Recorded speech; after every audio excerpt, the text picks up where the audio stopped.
Honorable Senators, I rise today to speak to inquiry number 11 concerning the historical treatment of our Chinese brothers and sisters. It is critical that we as senators and citizens of Canada understand how immigration policies have long helped to shape racism within our country. I want to thank Senator Wu for bringing forward this inquiry and for highlighting the need to combat contemporary forms of exclusion and discrimination still faced by Canadians of Asian descent today. Colleagues, in the 1983 book entitled Racial Minorities in Multicultural Canada by editors Peter Lee and B. Baleria, author Gurchan Basran from the University of Saskatchewan states, "Racism in Canada is not the product of the 70s and 80s. It has been practiced systematically by the Canadian government and people in general from the very beginning of Canadian history. It has been institutionalized throughout our history. It has been directed mainly against non-white populations in Canada. The chronology of the development of Canada immigration and ethnic policies is the chronology of the discriminatory policies followed by the Canadian government in relation to non-white populations," close quote. The author continues, "Chinese were brought in to work on the construction of the Canadian Pacific Line. It was difficult to secure white labor for this purpose. Wordsworth, in his book Strangers Within Our Gates, points out, quote, the Chinese in any number were first brought in when the Canadian Pacific Railway was being built in order to work on the construction on that line when it was next to impossible to secure white labor," close quote. While discussing the contributions of Chinese labor to the construction of the CPR, John Porter emphasizes, without Chinese labor, the construction and completion of the CPR would have been indefinitely postponed. Not until 1962 were colored people from Commonwealth countries looked upon as possible immigrants, except for small numbers who were allowed in to work as domestic servants, an entrance status previously held by lower-class British and Eastern European females. The author continues, "There are various examples of institutionalized racism in Canada. Students of Canadian history in general, and those responsible for Canadian immigration policy in particular, are well aware of various pieces of legislation, laws, and practices that discriminate against the non-white and immigrant population. As soon as the CPR construction was completed in 1885 and Chinese labor started entering into other occupations, institutional racism began in various forms. A head tax of $50 was imposed on Chinese in 1885. It was increased to $100 in 1900 and $500 in 1903. Other Orientals were also subjected to a head tax, while passage assistance was available to the British immigrants. Chinese and East Indians had to pay a head tax in Canada, and their immigration was virtually stopped after 1907. Orientals had no voting rights until World War II and were not allowed to practice in certain professions in British Columbia. According to the 1906 Immigration Act, important discretionary powers were given to immigration officers who used them against non-white immigrants in a ruthless and discriminatory manner. There were race riots in British Columbia in 1907 in which Orientals were attacked and their properties, businesses, and houses destroyed. In 1907, immigrants from Asia were required to have a minimum of $200 in landing money. In 1919, this amount was increased to $250. In 1930, Section 38 of the Immigration Act prohibited the landing in Canada of immigrants of any Asiatic race. Close quote. Honorable Senators, the following information I'm going to share with you is based on research done by the Library of Parliament. The first major wave of Chinese immigration began with the Fraser River Gold Rush in 1858. From 1881 to 1885, more than 15,000 Chinese laborers came to work on the construction of the CPR. Over the course of construction and by the end of 1882, of the 9,000 railway workers, 6,500 were Chinese Canadians. They were employed to build the BC segment of the railway through the most challenging and dangerous terrain. Chinese workers were paid $1 a day, and from this dollar they had to pay for their food and gear. White workers were paid $1.50 to $2.50 per day and did not have to pay for provisions. In addition to being paid less while also incurring higher expenses, Chinese workers were given the most dangerous tasks, such as handling the explosive nitroglycerin used to break up solid rock.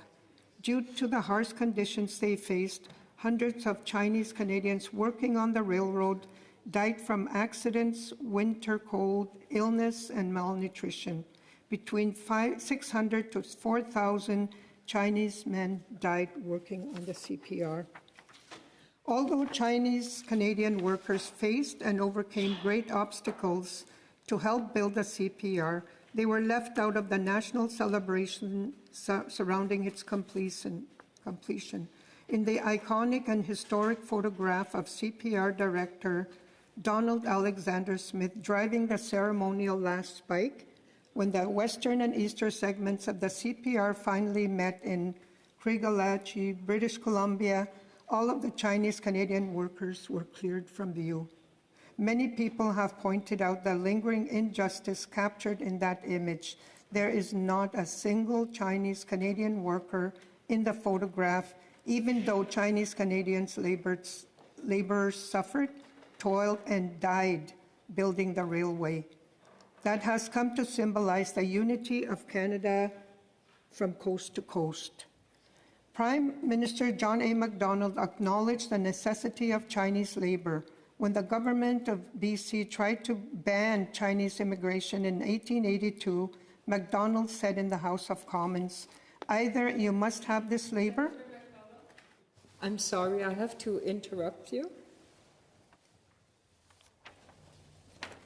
Honourable Senator, it is now 6 o'clock, and pursuant to Rule 3(3)(1), I'm obliged to leave the chair until 8 o'clock when we will resume, unless it is your wish, Honourable Senators, to not see the clock.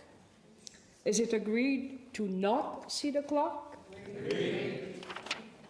Thank you. Senator McCallum on the bill. Okay. He said, either you must have this labor or you can't have the railway. But as construction of the railway neared completion, Macdonald willingly yielded to prejudiced and discriminatory politicians, trade unionists, and public opinion. In 1884, he appointed the Royal Commission on Chinese Immigration to investigate the restriction of Chinese immigrants. Honourable Senators, institutional racism was perpetuated by the Chinese Exclusion Act and more than 100 other policies. They denied Chinese people the right to vote, to practice law or medicine, to hold public office, to seek employment on public works, or to own crown land, among other restrictions. The 1885 Chinese Immigration Act levied the head tax on Chinese immigrants who entered Canada between 1885 and 1923. It was the first legislation in Canadian history to exclude immigration on the basis of ethnic background. During the 38-year period the tax was in effect, approximately 82,000 Chinese immigrants paid nearly $23 million in tax. Then in 1923, the Chinese Exclusion Act banned all Chinese immigrants until its repeal in 1947. In 2006, the federal government apologized for the head tax and its other racist immigration policies, explicitly targeting Chinese people. Honourable Senators, despite the racist, discriminatory, and limiting policies and treatment, that Chinese people have faced in Canada, there are many individuals who dedicate their life's work to upholding and promoting Chinese culture and history in Canada today. These individuals share a common story of perseverance, determination, and success, whereby they have overcome discriminatory barriers and left an indelible mark on Canadian society. I will happily highlight a small number of individuals who have accomplished this advocacy through their work in the arts.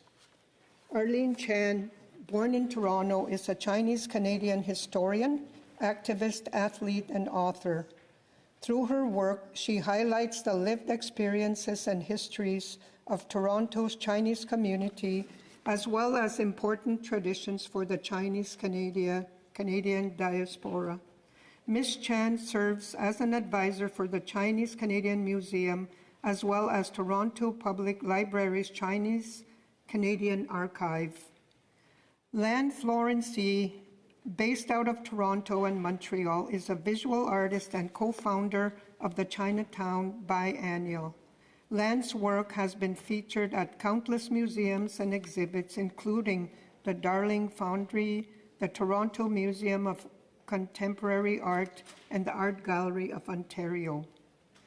Alice Ming Wei Jim is an art historian, curator, and professor at Montreal's Concordia University, where she has held the research chair in ethnocultural art history.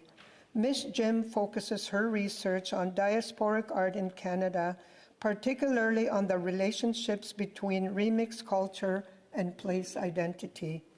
A founding co-editor of the Journal of Asian Diasporic Visual Cultures and the Americas, Ms. Kim has also held the position of research fellow at the Center of Asian Studies and the Center for the Study of Globalization and Cultures at the University of Hong Kong.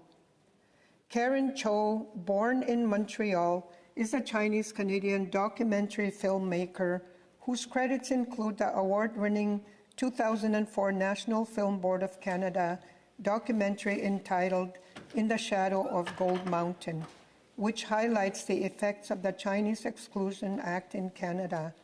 Her second documentary, Seeking Refuge, tells a story of 5 asylum seekers who have sought refuge in Canada. This film is being used as an education and an advocacy tool by the Canadian Council for Refugees, as well as other organizations and universities across the country. Honorable Senators, this is just a small sampling of Chinese Canadians who are working to elevate their own culture in the face of growing racism. We are all aware as a society of the misguided and unfounded aggression being inflicted on our Chinese neighbors today. Issues surrounding COVID-19, Huawei, and the allegations of interference have all ramped up racist sentiments. These issues have had the effect of othering our Chinese brothers and sisters in Canada, forcing them to face escalating levels of racism, discrimination, and violence, things no individual living in Canada should have to endure. Colleagues, racism and bias are learned behaviors. They are as unnatural as they are unacceptable. People, oftentimes children, learn these damaging behaviors around the kitchen table or within their friend groups, spending time around these narratives and coming to accept them as truth. However, the story of perpetuating racism does not need to continue. Rather, change can be brought through awareness and education, best done through our academic institution. For our youth, this education should be ongoing and continuous from elementary school right to post-secondary. However, as we know, unlearning racist behavior is of great value and necessity for individuals of all ages, including our society and including our chamber. Just as racist attitudes and behaviors can be learned through ignorance, they can be unlearned through education, awareness, and a commitment to compassion for all our brothers and sisters, regardless of the color of their skin and the country of origin. Kinanas kumit nawal. Thank you.